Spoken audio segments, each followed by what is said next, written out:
తమిళనాడు ముఖ్యమంత్రిగా విజయ్ గెలిచిన తర్వాత గెలవడానికి జనరల్గా ఎక్కడైనా గెలిచినా ఓడిపోయినా దానికి కారణాలు వెతికేస్తూ ఉంటాం.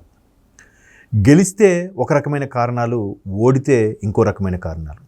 అదే గెలిచాడు అనుకోండి, వాడు ఏ పని చేయకపోయినా ఎలాంటి పని చేసినా అరే అలా చేశాడు అందుకే గెలిచాడు రా, బుల్లెట్ దిగిందిరా అంటారు. అదే గెలవకపోతే వాడు నిజంగా ఎంత కష్టపడినా ఎంత అహర్నిశలు శ్రమించినా అక్కడ అంత బాగా చేశాడు కానీ అక్కడ రాంగ్ స్టెప్ తీసుకున్నాడు రా, అదొక్కటి వాడిని కొట్టిందిరా. మరి ఇంకెట్లా? ఇప్పుడు ఎందుకు చెప్తున్నానంటే, తమిళనాడు ముఖ్యమంత్రిగా విజయ్ గెలిచి మొత్తానికి కూటమిగా ఏర్పడి సహాయంతో అయినప్పటికీ కూడా ఆయన ఏదైతే ఫాలో అయ్యాడో అలా అయితే మనము ఫాలో అయ్యి నెక్స్ట్ మనం గెలిచేద్దాం, మనము ముఖ్యమంత్రి మళ్ళీ అయిపోదాం అనే కాన్సెప్ట్లో వైకాపా ఇప్పుడు ముందుకెళ్తుంది. ఎప్పుడైతే విజయ్ ముఖ్యమంత్రి అయ్యారో, విజయ్ జగన్మోహన్ రెడ్డి గారు సన్నిహితులు, జగన్మోహన్ రెడ్డి గారి యొక్క సంక్షేమ పథకాలు అక్కడ కాపీ కొట్టాడు కాబట్టి విజయ్ గెలిచాడని వీళ్ళు సెల్ఫ్ డబ్బా కొట్టేసుకున్నారు. అంతెందుకు, మొన్న ఒక అమ్మాయికి కర్నూలు అనంతపురంలో ఒక అమ్మాయికి క్యాన్సర్ సంబంధించిన ఆపరేషన్ అయితే జగన్ సార్ బాలకృష్ణ సార్ అని చెప్పగానే, జగన్ సార్ అనగానే ఇంక భూమి మీద ఇంకొకరు లేరా, ఒక్క జగన్మోహన్ రెడ్డి గారే ఉన్నది. ఓ మా అన్న ధారాదత్తం చేశాడు, మా అన్న ఉదారత చూశారా, మా అన్న జ్ఞాలిగుండి చూశారని ఎప్పుడు యాడ్లు వేసారు. అప్పుడే తీరా చూస్తే ఆయన బాలయ్య గారు fans association president, secretary Jagan అనే వ్యక్తి, సేమ్ పేరు ఉండకూడదా? అలాగా ప్రతిదీ శంకలు గుద్దేసుకోవడం, పుచ్చకాయలు దొంగంటే భుజాలు తడిమేసుకోవడమే ఎక్కువ అలవాటు అయిపోతుంది. అది ఇప్పుడు విజయ్ గెలిచారు కాబట్టి విజయ్ అక్కడ మై టీవీకే అనే యాప్ పెట్టాడు. ఇప్పుడు జూలై 2026లో కదా ఎన్నికలు అయ్యి అనౌన్స్ చేసి కొద్ది రోజులు, అంటే కరూరు ఘటనకు ముందు ఎప్పుడు పెట్టాడు అది. ఆ తర్వాత ఏం చేశాడు, ఇంకా ప్రతి స్పీచ్ కూడా ఆ యాప్ ద్వారా పెట్టడం, అందరికి ఫ్యాన్స్ అసోసియేషన్ అన్నిటికి కూడా చేరవేయడం అన్నీ చేశాడు. సో ఇక్కడ కూడా అంటే పులిదిక్కు చూసి నక్క వాతలు పెట్టుకుంది అన్న చందంగా అనిపిస్తోంది అనేది చాలామంది విమర్శ. మేబీ అంటే ద్రవిడ దేశంలో అక్కడుండే ఫ్యాన్ బేస్ వేరు, అక్కడుండే రాజకీయ అభిమానం వేరు. బట్ ఇక్కడ అలా కాదు కదా. ఎవరిదైనా బండారం బయటపడింది తెలిసిందనంటే ఇంక అంతే. ఇప్పుడు కాంగ్రెస్ విభజించింది అన్నారు ఆంధ్రప్రదేశ్ని, తెలంగాణని. సో కాంగ్రెస్ జీరో అయిపోయింది ఆంధ్రప్రదేశ్లో. చూడండి మరి. అదే ఇక్కడ తెలంగాణలో కాంగ్రెస్ ప్రకటించిన కాంగ్రెస్ ప్రభుత్వం స్థాపించలేకపోయిందిగా మొదటి 2 పర్యాయాలు, మూడోసారి కదా కాంగ్రెస్ వచ్చింది. సో ఇక్కడ వేరు అక్కడ వేరు. సరే, అక్కడ మై టీవీకే యాప్తో విజయ్ ఏదో గెలుచుకొచ్చారు, ఏదో ముఖ్యమంత్రి అయ్యారు. ఇక్కడ జగన్మోహన్ రెడ్డి గారు జగన్ 2.0 సూపర్ యాప్ అని ఒకటి తీసుకొస్తున్నారు. సో ఇందులో కూడా అన్నీ అలాంటివి పెట్టడానికే ప్రపోజల్ ఉంది. ఇక్కడ వీళ్ళందరూ చెప్పేది ఏంటంటే, జగన్మోహన్ రెడ్డి గారు ఇప్పుడు మాజీ ముఖ్యమంత్రి హోదా, పులివెందుల ఎమ్మెల్యే హోదా తప్ప ప్రతిపక్ష నేత హోదా లేదు. దాన్ని ఏమంటారు, ప్రోటోకాల్ సిస్టమ్ ప్రకారం ఒక ప్రతిపక్ష హోదా అనే, ప్రతిపక్ష నేత అంటే ఆల్మోస్ట్ ఆల్ క్యాబినెట్ హోదా గల వ్యక్తి, అది లేదు.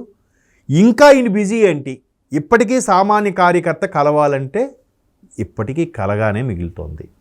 సరే, ఒకప్పుడు చుట్టూ ముఖ్యమంత్రి బిజీ, అది హడావిడి ఉన్నా లేకపోయినా ఏముండే, కూర్చొని బటన్ నొక్కడమే కదా. రోజుకో సమీక్ష, ఈ మంత్రి ఎలా పనిచేస్తున్నాడు, ఆ ఎమ్మెల్యే ఎలా పనిచేస్తున్నాడు, పెండింగ్ ఫైల్స్ ఏమున్నాయి, ఆ పోలవరం ఏమైంది, ఈ పెండింగ్ ఏమైంది, ఏ రోజున ఉందేంటి? ఏం లేదు, నెలకోసారి బటన్ నొక్కానా పడిపోయా, మీరు చిల్లర తీసుకొని బతికేయండి.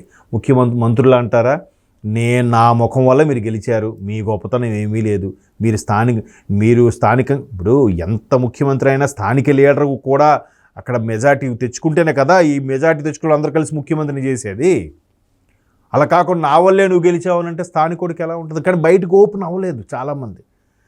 ఒకవేళ కలిసి వెళ్ళి మాట్లాడదాం అనుకున్నా కూడా కేఎన్ఆర్, తర్వాత ఎవరు ధనుంజయ రెడ్డి, అలాగే సజ్జల గారు, వీళ్ళే చుట్టూ సార్గా చెప్తాం. ఇప్పుడు సార్ని కలవడానికి వెళ్తారు, వెయిట్ చేశాడు, ఉదయం నుంచి సాయంత్రం చూశాడు, బాబు ఏంటి సారు కలవరమ్మా, కష్టం, నెల తర్వాత అపాయింట్మెంట్. ఏంది, ఒక మంత్రికి ఒక ఎమ్మెల్యేకా? పోనీ వీళ్ళేదో మధ్యలో గేమ్ ఆడారు అనుకుందాం, మెయిన్ నాయకుడికైనా ఉండాలిగా. నాయకుడైనా సీసీ కెమెరాలు చూసి ఏంది ఈరోజు ఎవరో వచ్చారు, అరే లాన్లో ఎవడో వెయిట్ చేస్తున్నట్టు రమ్మని చెప్పు. ఎంతసేపా? మనిషికి 10 నిమిషాలు కేటాయించిన రోజులు ఎంతమందిని కలవచ్చు? సో అవన్నీ కదా వాళ్ళ ఇష్టం, కానీ అది అయిపోయింది, గతం. అంటే ఇట్లాంటి పరిస్థితులు ఇప్పుడు మరలా కార్యకర్తలకు కూడా యాప్ ద్వారా చెప్పచ్చు, సమస్యలు చెప్పుకోండి, అన్నను కలవడానికి ప్రయత్నించండి అని చెప్పి ఒక యాప్ని ప్రమోట్ చేసే పనిలో పడింది వైకాపా. సరే, 2024 జూన్ 6న తేలిపోయింది. ఎందుకంటే ప్రజలు వెన్నుపోటు పొడిచారని ఆయనే 2025 జూన్ 6ను కూడా వెన్నుపోటు దినమని ప్రకటించాడు. మరి ఎవరు వెన్నుపోటు పొడిచినట్టు? ప్రజలే కదా. సరే, అయింది. 24 జూన్ 6 తర్వాత తెలిసేది ఆయన చంద్రబాబు నాయుడు గారు 12 ఇప్పుడు ప్రమాణ స్వీకారం చేస్తే జూన్ ఎండింగ్ కల్లా ప్రజల్లోకి వస్తా, నేను మిమ్మల్ని ఓదారుస్తా, ఏదో సంథింగ్. ఎందుకంటే ఓడిపోయింది ఈయనంటే ప్రజలను ఓదారుస్తాడని. 2000 జూన్ అయిపోయింది, జూలై అయిపోయింది, తర్వాత దసరా తర్వాత అన్నారు, 2024 దసరా అయిపోయింది, క్రిస్మస్ తర్వాత అన్నారు, తర్వాత సంక్రాంతి తర్వాత అన్నారు, 2025 ఉగాది తర్వాత, 2025 సమ్మర్ హాలిడే, ఇలా మళ్ళీ 2026 కూడా వచ్చేసింది.